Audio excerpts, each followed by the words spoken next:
everybody is in this game. Oh, that has to be a free kick. Oh, and that was a follow-through. And this might just be a yellow card as well. It is for Zambrotta, first of the match. And he really scythed into the man. Yeah, it was like he had a red card in the semi-final. But there is now a chance for Maluna. He's down, penalty! A penalty for the French. The shades of Germany. And the World Cup finals in 1974 when Holland were awarded a penalty in the very first. Portuguese goalkeeper Ricardo got a hand to it. He's Zinedine Zidane here. Crossed the line, it's a goal. But how lucky almost is that? How casual, how cheeky. Only one of the world's great players will attempt anything as audacious as that, but he nearly paid the penalty if we excuse the pun. Well, I guess any penalty that ultimately counts as a goal, but that was mighty cheeky, and indeed, having clipped the crossbar, he set the goalkeeper down, clips it over the keeper, it hits the treated so far in this game.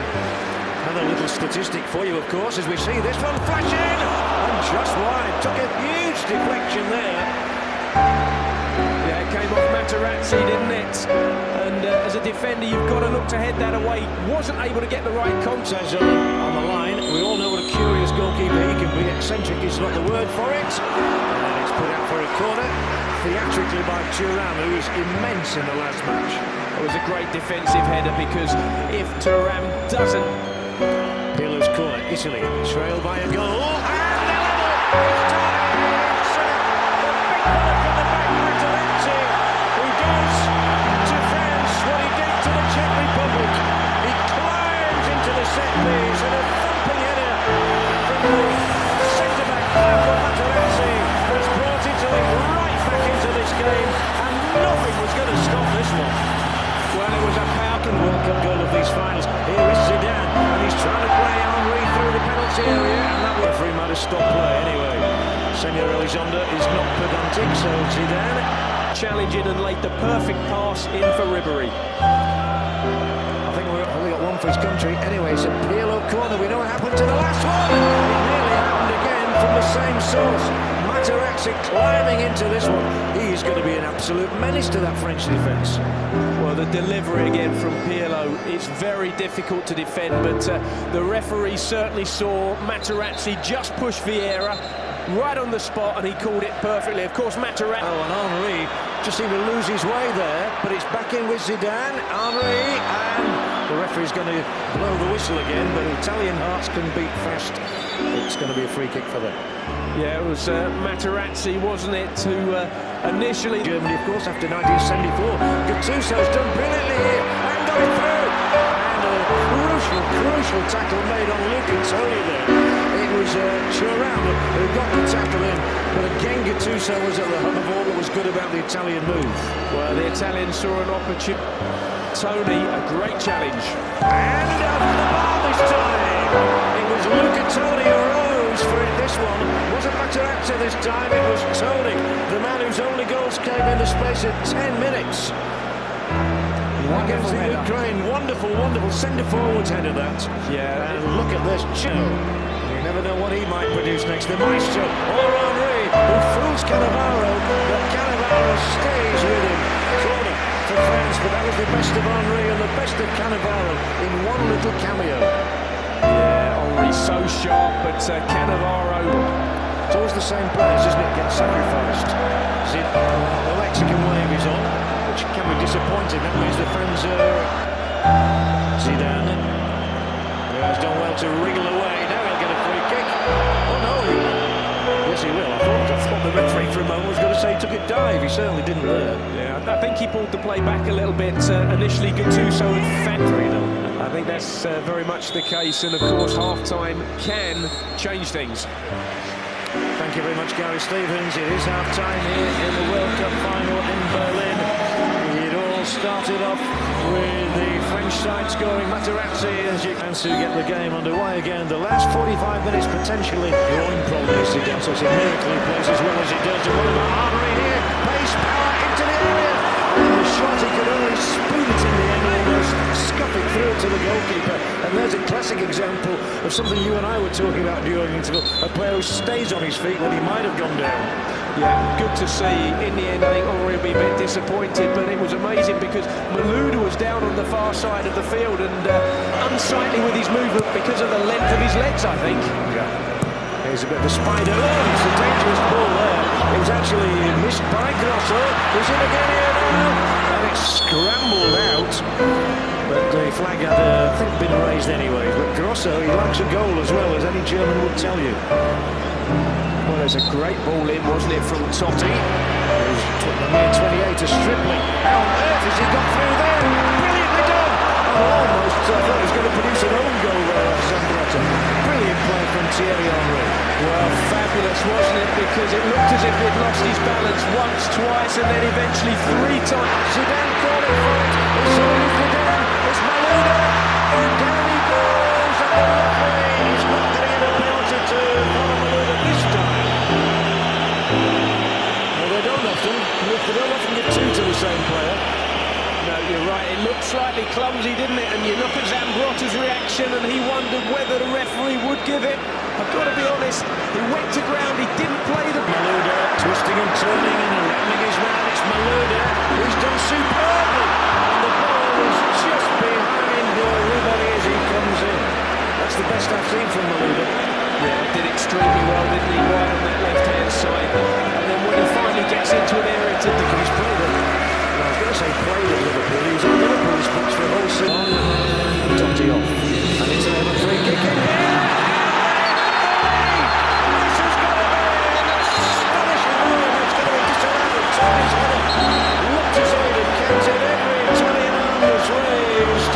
Lippi was on his feet. He's not going to lose the ball. And he's still chasing after it now. But Malouda's on it and flashes the shot in. And really takes out one of our column. Well, Malouda there not quite able to hit the target. You know, it's a very difficult angle from there and certainly doesn't get his left foot around the ball enough. But I think worth a strike from there. But France comes up the lead here now because the French Ribéry have done rather well against Italy in recent times. I remember in that match in 1986 they won 2-0 with a goal from Michel Platini amongst them. It's from Zidane and the delivery. Oof. I wouldn't say it was typical Buffon, but he got rid of the ball. Thought he had a chance to catch it. He made the choice to punch it away, but not particularly. Zidane with a free kick. Can he conjure up the magician? Can he conjure up a goal? It's too far. It's drifted out. Yeah, of course, it was Zidane's ball, wasn't it, against Brazil that set up Henry's chances. Not dissimilar because the ball has been flighted past everybody. But on this occasion, if you notice, Henry was actually rooted to the ground. And rather than follow in, was very... Hoping to write his name into World Cup history. And he nearly did. Ever so nearly did. That was mighty close. Got to be honest, the French wall appeared to break a little bit, and that gave him the chance. Barthez, give him credit. I think he's had it covered. If that's going inside the post, Barthez gets a touch to it, but it just drifts wide. Yeah, he scotted across well, didn't he? But it was a good free kick from Pirlo.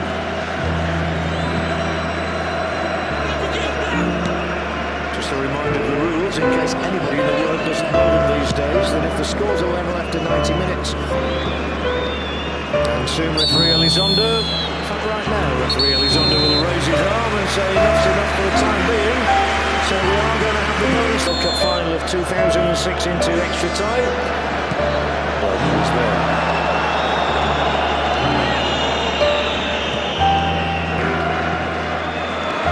Ribéry, he's done well here. Can he continue to do well? How close is he to being the glory man? Super run, Ribéry. Suddenly, yeah, because of his pace, once he comes inside and the ball breaks to him rather fortuitously, but has very little time for the snapshot, and it goes, well, just wide of that right-hand post, and Zidane knows how close that was. Then was Zidane, who was afforded time by Zambrotta, who lost interest there. Stall him though. And Samuel will cross one in. Zidane nearly rolled the years back to 1998 with the header.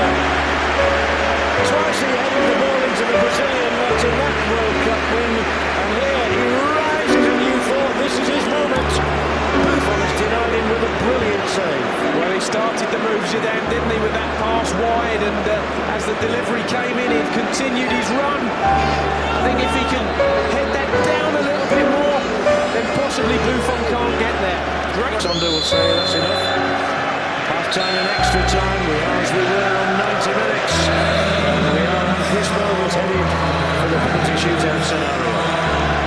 Well, the side's still so finely balanced, aren't they? So Italy start the last. Italian players are making a protest and Buffon's come out as well.